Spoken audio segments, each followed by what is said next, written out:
want to talk a little bit about Alibaba and the model itself. For many in the West, if you will, they don't necessarily understand it. And to the extent that unfortunately, the extent that I could try to compare it to Amazon, which I know you think is an unfair comparison, one of the things that's so fascinating to me is that Amazon and Jeff Bezos have pursued what might be described as a very asset-heavy business model. They're buying airplanes. They want to own the entire supply chain from beginning to end.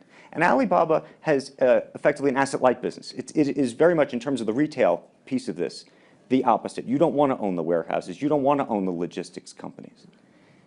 How do you think about that? Is Jeff Bezos right, or are you right? And is there going to be a meeting in the middle?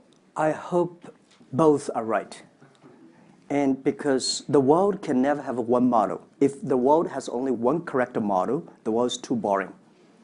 Right? We need to have all kinds of models. And the people who do the model should believe in the model. And I believe what I do. Right? The difference between Amazon and us. Amazon is more like an empire. Everything they should control themselves, buy and sell. And our philosophy is that we want to be an ecosystem.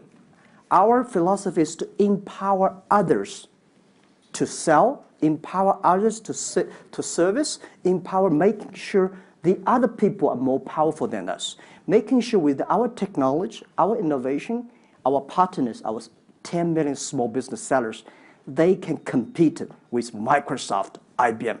Our philosophy is that we think using internet technology, we can make every company become Amazon. Remember one thing. Today, for our sales, our GMV last year is more than 550 billion US dollars. To hire people deliver for us, we need 5 million people. So how can we hire 5 million people deliver things for us to deliver the things we sold? The only way we do is empower the service company, logistics companies, making sure they are efficient, making sure that they make the money, and making sure that they can hire more people. But without owning the whole chain, can you do it as effectively? The idea that you're watching Amazon being able to deliver things now within hours, literally. We made 125 cities deliver within 1 day last year. Imagine, 10 years ago, deliver one thing from Beijing to Hangzhou takes about 8 days. Now you can deliver things from Beijing to Inner Mongolia, some city, within 12 hours. It's improving. You can never expect these things happen within 24 hours. We have patience. So I think, can you imagine that within the 11/11 Singles Day, we sold $17 billion.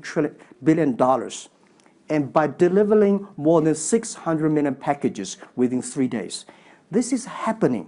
And this is what we feel proud of. It's not how much money we make. It's not how powerful we are.